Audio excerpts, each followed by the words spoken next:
स्वागत है आप सबका भारत एक्सप्रेस के महाकुंभ स्पेशल शो में। शो में हम आपको महाकुंभ से जुड़ी हुई महातैयारियां जो प्रयागराज में चल रही हैं वो दिखाते हैं। और आज हम आपको महातैयारी दिखा रहे हैं शिवालय पार्क की। मान्यता है कि 12 ज्योतिर्लिंगों का दर्शन करने के बाद आपका कष्ट और पाप 7 जन्म के लिए ख़त्म हो जाता है। पर 12 ज्योतिर्लिंगों का दर्शन करने के लिए आपको देश के अलग अलग हिस्सों में जाना पड़ता है। पर अब प्रयागराज में शिवालय पार्क में उन 12 ज्योतिर्लिंगों का दर्शन आप यहाँ पे कर सकते हैं और अपने पाप और अपने कष्ट को दूर कर सकते हैं।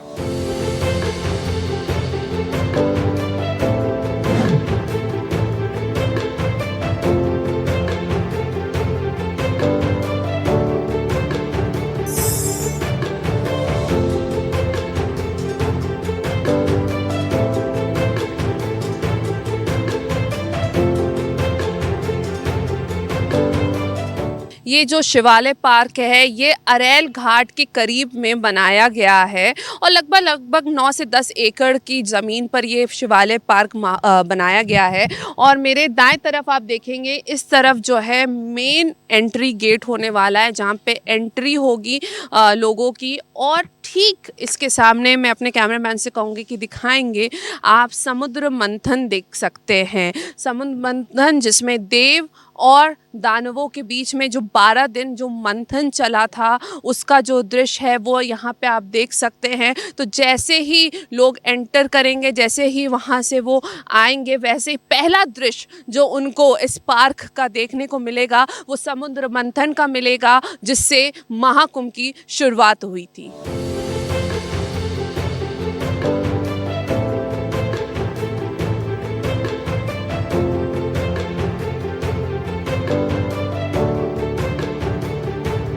देखिए जिस तरह से सरकार लगातार इस बार के कुंभ को भव्य और दिव्य बनाने में लगी हुई है, यकीनन इस पार्क की महातैयारी देख के भी हमको यही लग रहा है कि काफ़ी ज़्यादा भव्य और दिव्य निकल के ये पार्क आने वाला है। क्योंकि देखिए वो 12 ज्योतिर्लिंगों के लिए कि देशवासियों को अलग अलग जगहों पे जाना पड़ता था, अब वो 12 ज्योतिर्लिंग यहीं प्रयागराज के शिवालय पार्क में आपको मिलेंगे और भारत का नक्शा बनाया गया और उन्हीं जगहों पे उन मंदिरों को स्थापित किया गया है। तो काफ़ी ज़्यादा अलग नज़ारा इस पार्क का निकल कर आने वाला है।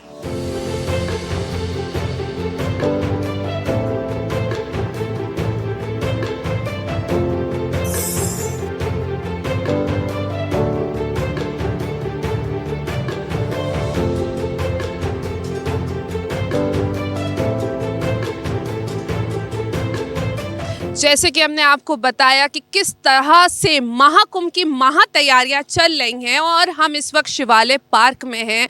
हमने आपको बताया कि मान्यता है कि 12 ज्योतिर्लिंगों का दर्शन आप करने के लिए अलग अलग जगहों में जाते हैं देश के, पर यहाँ पे शिवालय पार्क में आप सारे 12 ज्योतिर्लिंगों का दर्शन कर सकते हैं। इसके बारे में हम और जानकारी लेंगे। प्रयागराज के महापौर हमारे साथ हैं, गणेश केसरवानी जी हैं। सर बहुत बहुत शुक्रिया भारत एक्सप्रेस के साथ जुड़ने के लिए।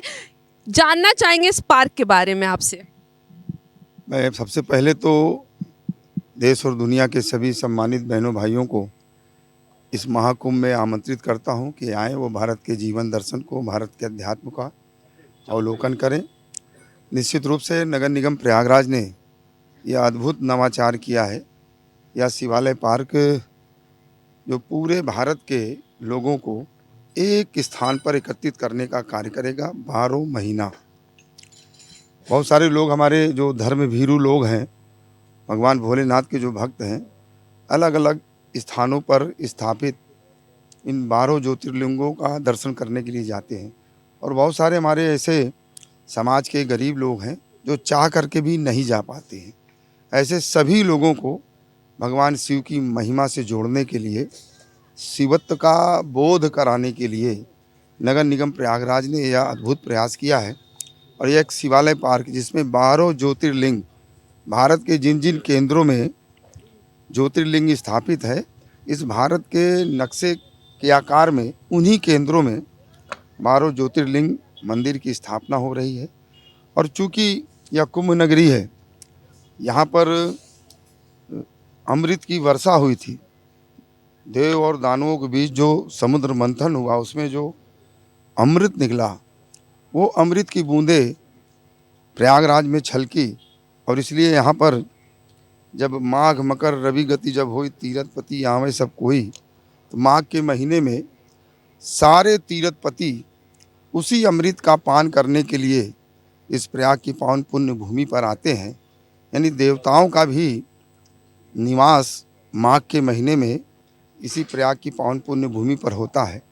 तो उन्हीं सब चीज़ों को, उन्हीं सब आध्यात्मिक महत्वों को, पौराणिक महत्वों को ध्यान में रखते हुए माननीय प्रधानमंत्री जी और माननीय मुख्यमंत्री जी और माननीय उप मुख्यमंत्री जी के नेतृत्व में, उनकी प्रेरणा से नगर निगम प्रयागराज ने यह एक अद्भुत पार्क बनाया है।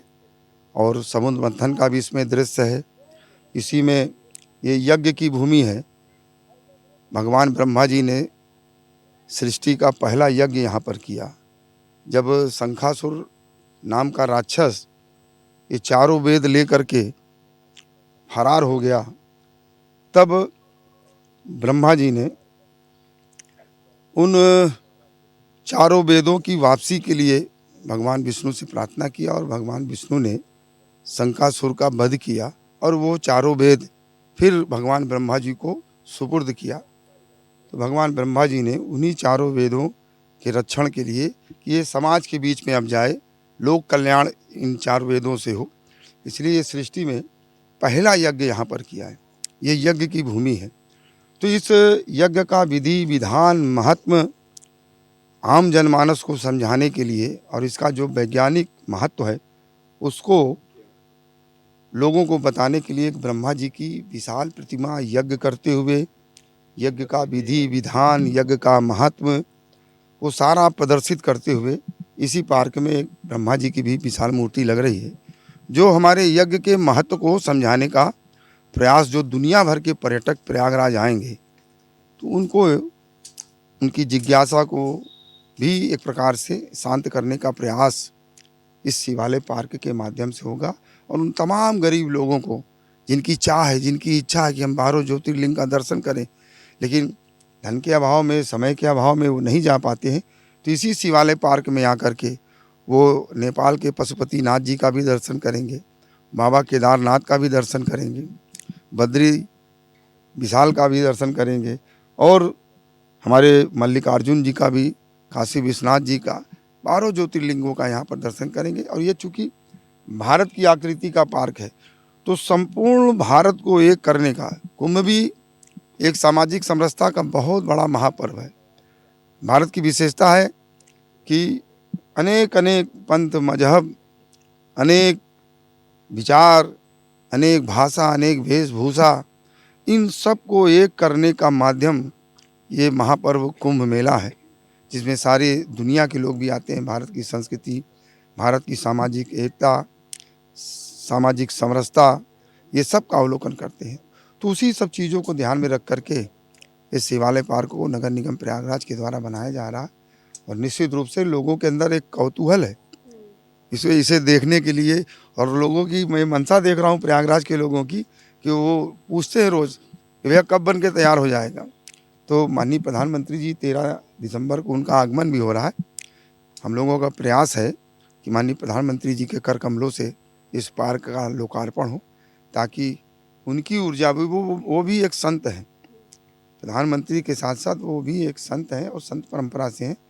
तो उनका भी जब आशीर्वाद मिलेगा तो निश्चित रूप से पूरे देश और दुनिया का ध्यान इस शिवालय पार्क पर केंद्रित होगा और लोग यहाँ पर आकर के अपने मन की जो आकांक्षाएं हैं, जो पूरे भारत के दर्शन करने की जो चाह है, उस चाह को हम सब लोग यहाँ पूरा कर रहे हैं।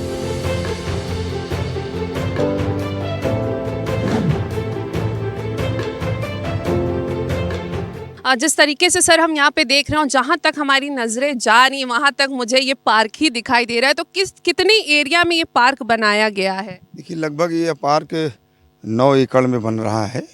इसमें पार्किंग की भी व्यवस्था है, फूड कोर्ट की भी व्यवस्था है, बच्चों के लिए किड्स प्ले इत्यादि उनकी भी व्यवस्था है। जो तीर्थयात्री, जो पर्यटक यहाँ पर आएंगे, उनकी सारी बुनियादी सुविधाएं भी है, शौचालय भी है, महिलाओं के लिए भी सारी व्यवस्थाओं से सुसज्जित यह पार्क हमारे पर्यटकों को, तीर्थयात्रियों को 12 महीना आकर्षित करेगा। आप देख रहे हैं नंदी बाबा की इतनी विशाल प्रतिमा। मैं अपने कैमरामैन से कहूँगी कि वो दिखाएंगे कि किस तरीके से सौंदर्यीकरण करा गया है यहाँ पर, और बड़ा ही खूबसूरत नज़ारा है। और यकीनन देश से नहीं विदेश से भी जो लोग आएंगे यहाँ पे, वो बहुत ही ज़्यादा प्रसन्नता और प्रफुल्लता से भर जाएंगे ऐसी जगह का दर्शन करके।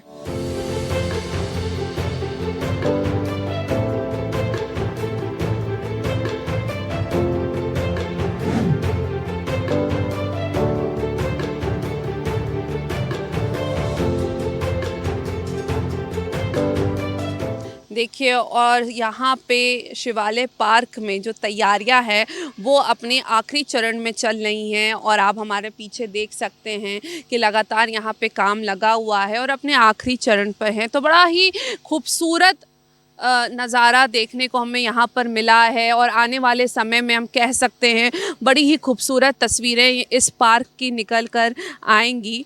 और जैसे कि हमने आपको बताया कि यहाँ पर जो है 12 ज्योतिर्लिंगों का दर्शन जो है वो यहाँ पे देशवासी या विदेश से आए लोग कर सकते हैं, चाहे वो सोमनाथ का मंदिर हो गुजरात का, या मल्लिकार्जुन हो आंध्र प्रदेश का, महाकालेश्वर हो मध्य प्रदेश का, ओंकारेश्वर हो मध्य प्रदेश का, केदारनाथ हो उत्तराखंड का, भीमाशंकर महाराष्ट्र का हो, विश्वनाथ उत्तर प्रदेश का हो, त्र्यंबकेश्वर महाराष्ट्र का हो, वैद्यनाथ झारखंड का हो, नागेश्वर गुजरात का हो, रामेश्वर तमिलनाडु का हो, या घृष्मेश्वर हो महाराष्ट्र का, ये सारे 12 ज्योतिर्लिंग जो अलग अलग देश के हिस्सों में हैं, वो यहाँ पर जो देशवासी हैं उनको यहाँ पर उसका दर्शन करने का उनको मौका मिलेगा। सब एक साथ इस पार्क में जो है आपको मिलेगा। तो बड़ा ही खूबसूरत निकल के आने वाला है। कुछ ही दिनों बाद आप एक अलग ही तस्वीर यहाँ पे देखेंगे इस पार्क की।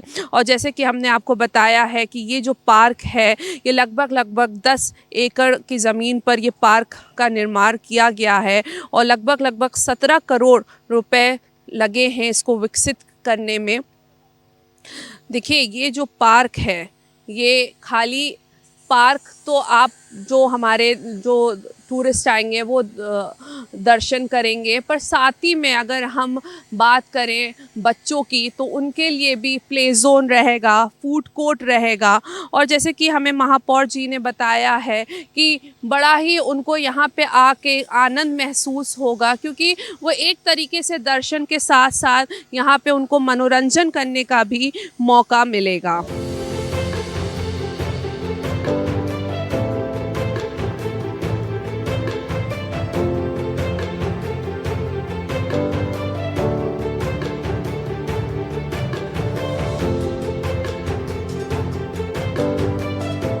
देखिए, इस पार्क की जो डिज़ाइन है वो भारत देश के नक्शे जैसी बनाई गई है, जिसके चारों तरफ पानी से इसके पानी की धारा बहेगी। साथ ही देश में जिन 12 स्थानों पर भगवान शिव के ज्योतिर्लिंग स्थापित हैं वो नक्शे के अनुसार पार्क में उन्हीं जगहों पर ज्योतिर्लिंग के प्रतीक स्थापित किए जाएंगे। साथ ही में आपको पार्क के अंदर समुद्र मंथन का दृश्य देखने को तो मिलेगा ही, जैसे कि हमने आपको स्टार्टिंग में ही दिखाया है कि वो जो स्टैचू है वो लगा हुआ है। साथ ही में नंदी की मूर्ति पार्क के बीच में स्थापित की गई है।